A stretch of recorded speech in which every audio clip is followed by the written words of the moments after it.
네, 안녕하세요.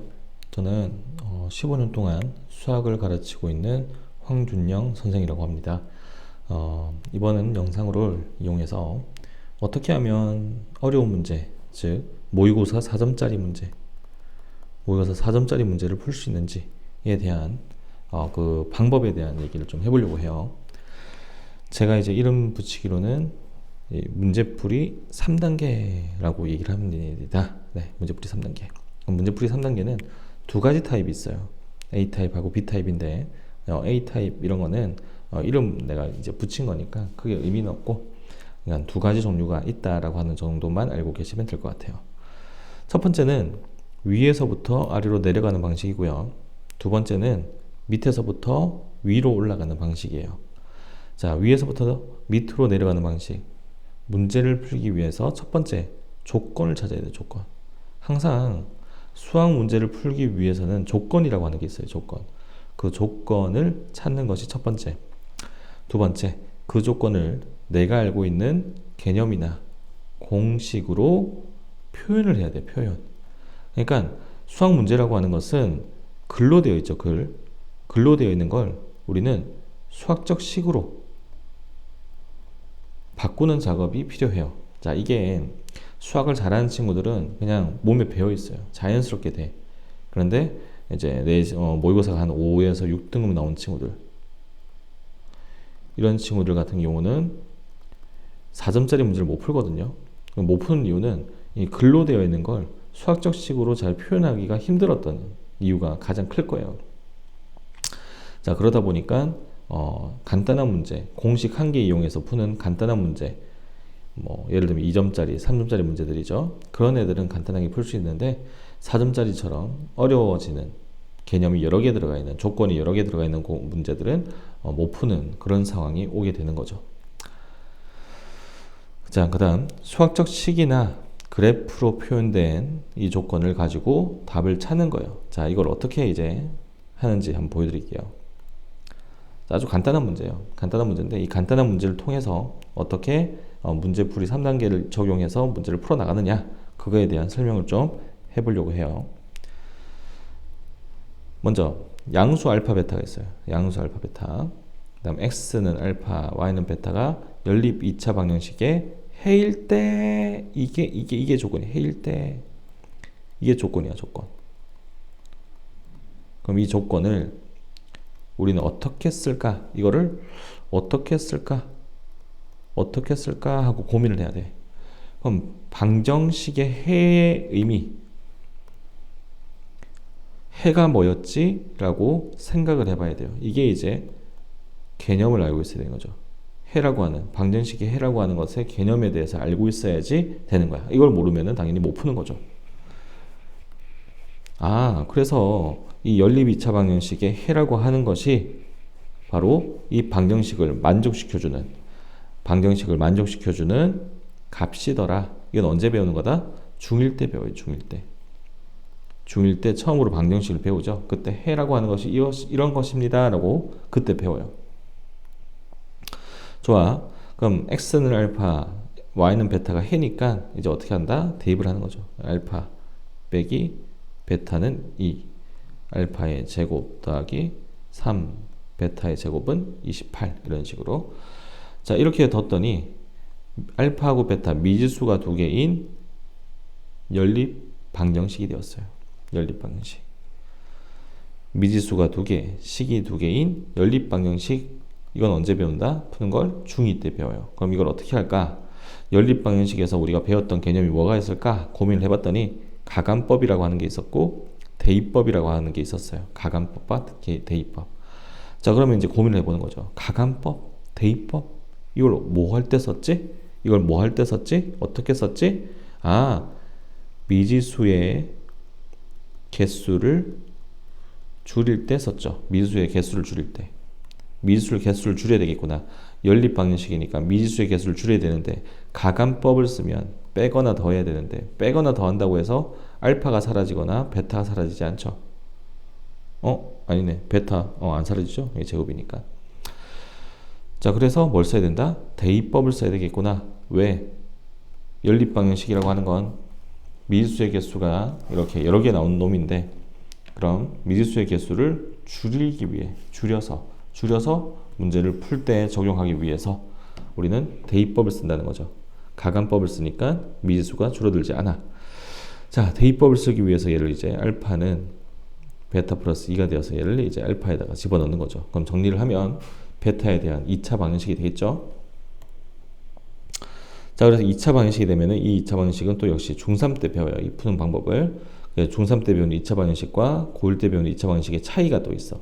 자, 이거는 또 나중에 수업 때 한번 얘기해 보도록 하고요. 오늘은 이게 중요한 게 아니니까. 자, 결국에는 어때요? 여기까지 오는데 다 중학교 때 개념들을 이용해서 문제를 분석하고 있죠. 자, 다시 보면 이 문제 같은 경우는 해라고 하는 조건 하나 이용을 해서 x는 알파, y는 베타가 연립 2차 방정식의 해일 때라고 하는 이 조건을 해석을 해서 문제를 푸는 거였다라는 거죠. 그래서 이게 A타입. 조건을 찾고 이 조건을 내가 알고 있는 개념이나 공식을 이용해서 표현. 어떻게 표현했어요? 알파 빼기 베타는 2, 알파의 제곱 더하기 3베타의 제곱은 28 이렇게 이제 표현을 했죠. 표현을 한 다음에 또 여기서 얘가 뭐였다? 연립 방정식의 미지수 두 개인 연립 방정식이었다. 그래서 이 방정식을 풀기 위해서는 어떻게? 대입법이나 가간법을 써야 되는데 미지수의 개수를 줄여야 되기 때문에 대입법을 썼다. 가간법으로는 알파가 사라지지 않고 베타도 사라지지 않기 때문에. 이래죠, 여기까지. 자, 그 다음 B타입이에요. B타입. 자, 지금 하고 있는 건 아주 간단한 문제를 가지고 여러분들하고 이제 어떻게 이 문제풀이 3단계라고 하는 것을 적용해 나가는지에 대해서 설명을 하고 있는 거죠. 자, B타입은 결과값이 무엇인지를 먼저 찾는 거예요. 도대체 뭘 찾아야 되냐? 결국엔 뭘 찾아야 되냐? 그 결과값을 찾기 위해서는 무엇이 필요한지 거꾸로 생각한다는 거죠. 예를 들어서 삼각형의 넓이의 최대값을 구하세요 라는 문제가 나왔어요. 삼각형의 넓이의 최대값. 그럼 뭘 구해야 된다? 삼각형의 넓이의 최대값을 구하기 위해서는 삼각형의 넓이를 알아야 되겠구나. 삼각형의 넓이를 구하기 위해서는 밑변의 길이와 높이가 필요하겠구나. 그럼 밑변의 길이를 구하기 위해서는 이 두 점의 좌표가 필요하겠구나. 이런 식으로. 마지막에 구해야 될 걸 보고 얘를 구하기 위해서는 얘가 필요하고 얘를 구하기 위해서는 얘가 필요하고 그래서 결국에는 얘가 필요한 거구나. 이렇게 찾아 나가서 처음 시작점에서부터 다시 차례대로 내려오는 방식의 문제풀이 방법이에요. 자, 이것도 예를 한번 들어볼게요. 이것도 막 어려운 건 아니에요. 어려운 건 아니고 당연히 여러분들이 이해를 돕기 위해서 지금 설명을 하기 위해서 참고를 하는 거죠. 자, 결국에 얘는 구해 이렇게 OB 길이 더하기 AB 길이에요. OB 길이 더하기 AB 길이. 그럼 OB 길이를 구하기 위해서는 뭐가 필요할까 하고 고민을 하는 거예요. 자, 고민. 항상 선생님들이 그 문제 좀 더 고민해봐 이렇게 얘기를 하지만 어떻게 고민해야 되는지는 잘 안 알려준단 말이죠. 고민이라고 하는 건 이렇게 하는 거예요. 구해야 될 게 OB야. OB의 길이. 그러면은 OB의 길이가 필요하기 위해 OB의 길이를 구하기 위해서는 뭐가 필요할까 생각하는 거죠. 그럼 B의 X좌표가 필요해. B의 X좌표. B의 X좌표를 알면은 OB의 길이를 구할 수 있죠. 근데 이 B의 X좌표를 구하려면 또 뭘 구해야 된다? A의 X좌표. A의 X좌표가 또 필요해요. 왜냐? A의 X좌표하고 B의 X좌표가 서로 같으니까 A에서부터 수선의 발을 내린 게 바로 B이기 때문에 이건 문제에서 있죠. 자, 선분 OB 길이를 구하려면 뭐가 필요하지? 하고 고민을 하는 거예요. 그럼 B의 X좌표가 필요한데 B의 X좌표를 구하려면 또 뭐가 필요하지? A의 X좌표가 필요하더라. 이거는 중1 때 배웠죠. 좌표평면. 그 다음에 두 번째 선분 AB의 길이를 구하려면 뭐가 필요할까? AB 길이를 구하기 위해서는 역시 A의 Y좌표가 필요하고 A의 Y좌표를 구하려면 A의 X좌표를 알아야 되겠죠. 결국엔 OB 길이와 AB 길이를 구하려면 A의 X좌표를 알아야 된다라고 하는 결론까지 도달하게 된 거예요. 이렇게 이제 문제를 밑에서부터 위로 분석을 해 나가면서 풀어 나가는 거죠. 자, 그래서 선분 AB 길이를 구하려면 뭐가 필요하지? A의 Y좌표. A의 Y좌표를 구하려면 뭐가 필요하지? A의 X좌표. 이런 것들은 다 중1 때 배웠던 좌표평면들. 그러니까 항상 우리가 지금 푸는 문제를 제대로 풀기 위해서는 앞에서 배웠던 개념이나 공식들이 필요하다는 거예요. 항상 새로운 걸 이용해서 문제를 푸는 게 아니라는 거죠. 자, 결국에 A의 X좌표만 구하면 이 문제는 풀 수가 있게 돼요. A의 X좌표는 어떻게 구할까? 여기까지 고민을 하면 되겠죠. 이것도 역시 중3 때 배웠던 2차 함수. A점이 바로 꼭지점이니까 꼭지점 구하는 공식을 이용하면 되겠죠. 마이너스 2분의 B 이용해 주니까 X는 A 좌표의 X좌표가 스몰 a가 된다라고 하는 걸 알 수 있죠. Y좌표는 여기다 대입하면 되겠지. A제곱 마이너스 2A제곱 더하기 5A 그러면은 마이너스 A제곱 더하기 5A 요게 요 AB 길이가 되는 거고 A는 여기 OB 길이가 되겠죠. 그래서 그 둘을 더하면 A제곱 마이너스 A제곱 플러스 6A가 되어서 이거는 2차 함수지. A에 대한 2차 함수. A에 대한 2차 함수. 그럼 A에 대한 2차 함수의 최대값 어디에서? 이 범위 내에서. 이런 식으로 이제 결국에 구해야 될 게 뭘까를 보고 얘를 구하려면 뭐가 필요하고 그걸 구하려면 뭐가 필요하네? 얘를 구하려면 뭐가 필요하고 얘를 구하려면 뭐가 필요하네? 이런 식으로 해서 궁극적으로 얘를 찾아야지 얘도 구하고 얘도 구하는 거구나. 이런 식으로 이제 문제를 풀어나가는 거예요. 자, 여기까지.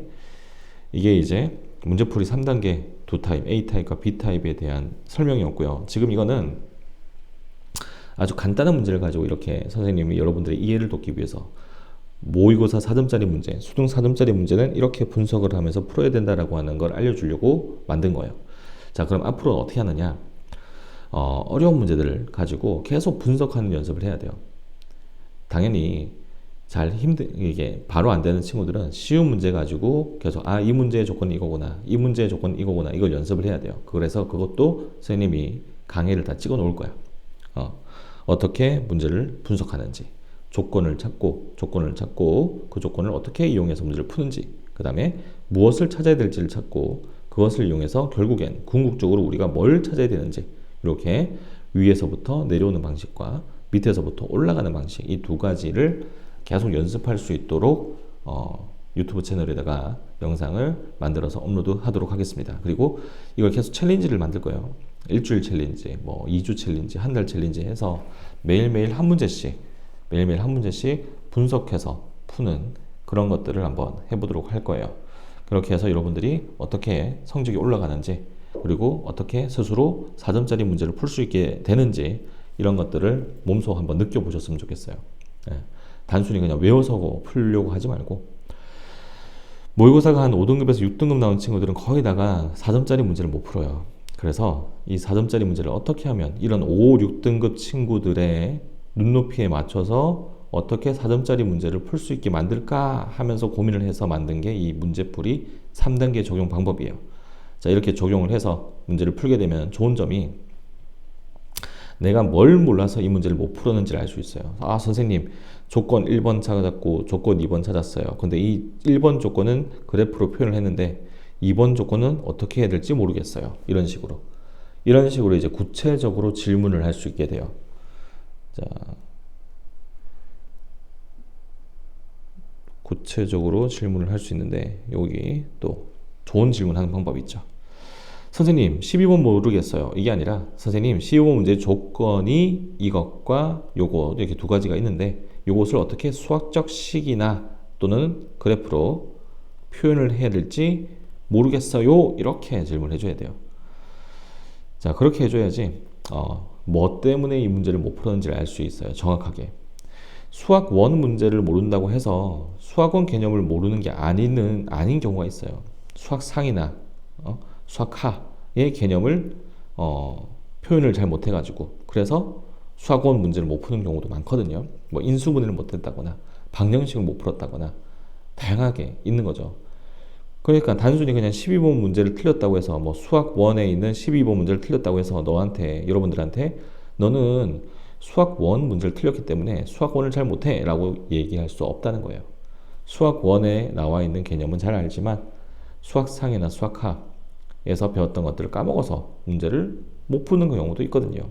그래서 그런 것들을 정확하게 끄집어내기 위해서, 찾아내기 위해서 하는 게 바로 이 문제풀이 3단계 문제풀이 방법이에요. 이걸 이용해서 여러분들은 그 문제가 요구하는 결과가 뭔지, 그리고 그 문제에 나와 있는 조건이 뭔지를 찾을 수 있게 되고요. 그 찾은 조건을 표현을 하는 연습을 하게 되고, 표현이 잘 안 되면 내가 이런 부분을 몰랐구나, 정확하게 내가 뭘 몰라가지고 문제를 못 풀고 있는지를 알 수 있게 돼요. 그래서 앞으로 계속 한 문제씩 어떻게 분석해 나가는지를 같이 한번 해보도록 하면 좋을 것 같아요. 네. 그래서 이 분석을 어떻게 하는지 좀 더 구체적으로, 그리고 또 집중해서 공부를 하고 싶으신 분들은 언제든지 선생님한테 연락을 해주시면 될 것 같습니다. 감사합니다.